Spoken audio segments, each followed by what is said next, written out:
Good start. So I'm going to spend 15 minutes or so talking about the care. Why am I going to do that? We have a fantastic team of researchers who do research and work with many of the organizations here, but I feel they're with about some of the that we do, some of the expertise. I'm actually head of the school relations and medical education.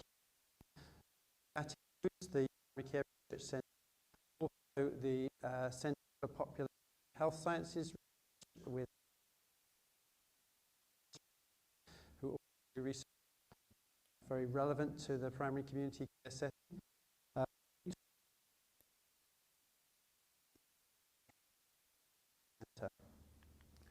So,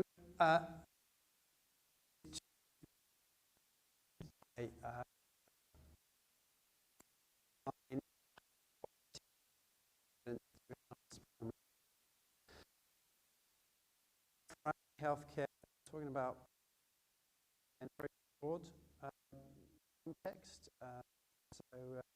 Talking earlier about NIHR sort of divisions of primary and community. A lot of the research that we do is involves and is relevant to social care settings. We work in care homes and with health visitors and community nurses and so on. So it is a broad primary care perspective. And we're passionate about generating really high quality, world-leading evidence that is generalizable and can be applied across different populations. A lot of the research that we do is national research. We very much work with local partners. We have local general practices and care homes and other settings that support our research. But this is largely research which is, nationally funded and often, takes many months or years to complete and is published in high-profile journals. But that's not to say that we do not have expertise in community engagement research and that we're not interested in working with local partners. So as long as the research is very high quality, and it's potentially generalizable and produces high quality outputs, we are very interested in working with partners. Just to mention, there's been a lot of talk about the DASI shifts. Clearly the sort of research that we do addresses all of these shifts, hospital to community, analog to digital, and sickness to prevention. And I'll talk a bit more about that as we go on. Not just, so the Primary Care Research Centre is with academic school, but it is not just a department. It is part of the National Institute for Health Research School for Primary Care Research. These are the schools in the NHR, so there's primary public health and social, and School for Primary Research competitively a competitive application. There are more than 30 academic institutions across the UK, do some primary care research, and to select this. 9 are funded, and we are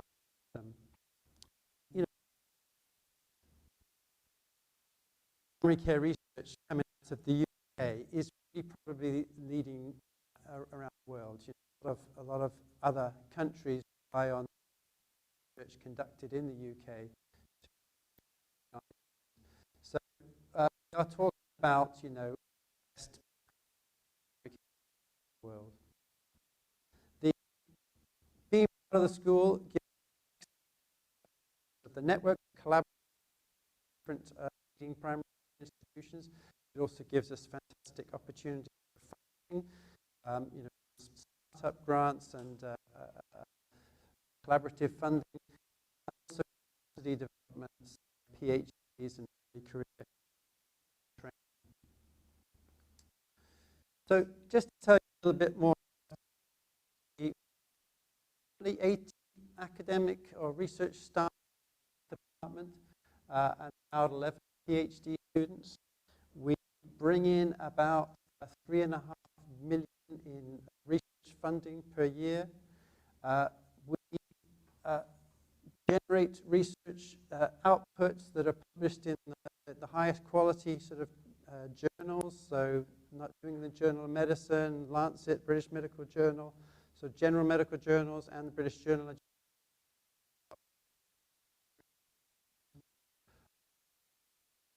Research, which does inform guidance and changes clinical practice.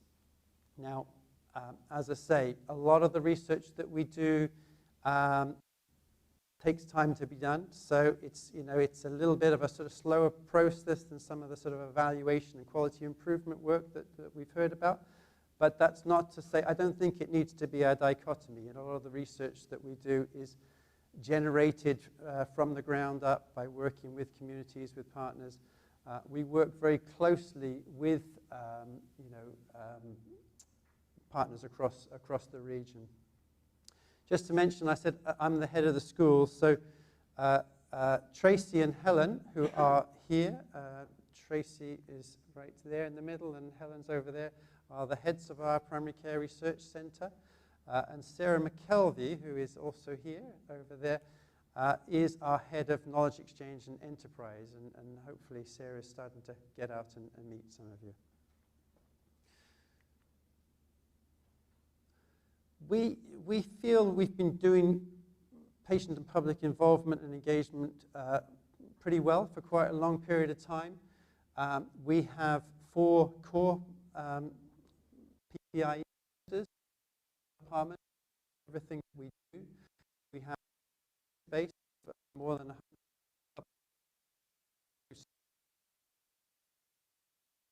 We have on our strategy management team how we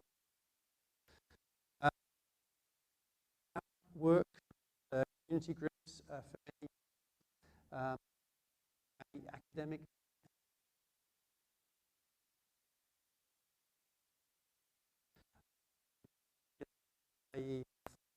and the improve our studies and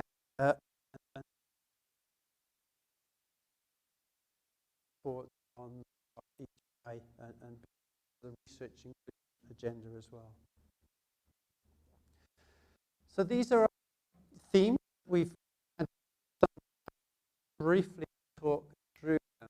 So diagnosis, so we do looking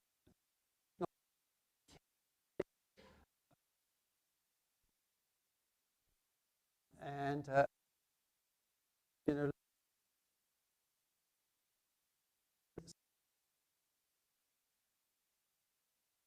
allergies.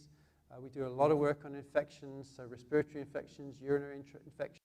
Particularly, we're doing studies in the care home setting.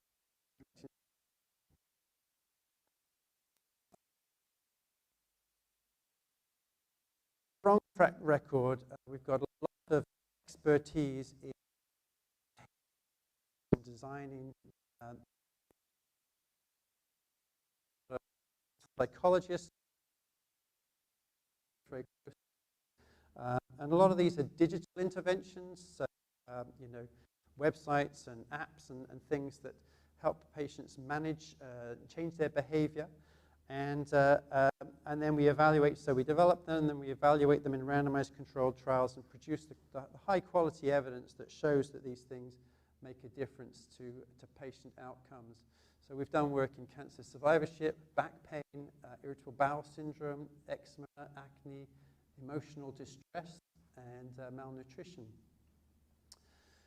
Improving use of medicines. So we do randomized controlled trials and other high-quality studies looking at the effects of medicines, the effects and the effectiveness of medicines. But also, someone mentioned earlier today, deprescribing. You know, how do we reduce medicines? How can we take medicines away? And is that safe? And what's the best way of doing it? And also sort of broader concepts around use of medicines, such as structured medication reviews, use of pharmacies in primary care teams. How do we sort of, you know, integrate these things? And we've done a lot of work in antibiotics, antidepressants, you know, particularly around antidepressant withdrawal, antivirals, gout, kidney disease, periconceptual, also IBS, haven't got up there. Healthcare communication. So communication is obviously absolutely critical in healthcare. We do work on empathic communication in consultations. How can that improve quality of consultations and patient outcomes? We do a lot of work on digital access. So digital tools, I mentioned earlier, you know, and even things like, you know, video consultations and emails. We've got work on, you know, how do you use a couple to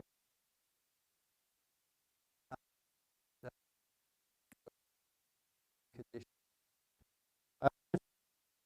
To science, and as discussed, in using existing more than that. A little bit about some of the impact. So these are just the impact that our research. So about so one of the tools that we developed was of eczema line. You know, iterative development using, you know, behavior change theories. It was developed for a period of time and then evaluated in a randomized controlled trial, showed that young people, children and young people, had better outcomes after being randomized to use this tool. It is now 85,000 users. It's only more than 85,000 users in 150 countries. It's recommended by NICE and in multiple international guidelines. It's been integrated into GP software, and it's been recommended in GP continuing professional development courses and so on. So huge impact, you know, and I think when you're trying to get NICE to change their guidelines, you've got to have that high quality evidence. Use of antibiotics, obviously overuse of antibiotics, major problem driving the development of antimicrobial resistance. We've been doing work in this area for a long time, and our research on effects of antibiotics, effects of tools to try and reduce antibiotic prescribing, things like clinical prediction rules, like the fever pain rule, which is widely used, all developed from research that we've done in our department. And these, again, are recommended in NICE guidelines, as well as international guidelines, are used in the Royal College of General Practitioners Antimicrobial Stewardship Resource Kit, and you know, are helping to keep down and reduce the inappropriate use of antibiotics across the world. So those are the areas that we have had as our themes, but we have got some emerging areas, and I'll just briefly go through. So as I mentioned, data science, we've got a new appointment, new professor of data science, and we are increasing our use of data science. We're working with the SDE, we've got working on developing a theme through the ARC, and hoping to do a lot more work in that area.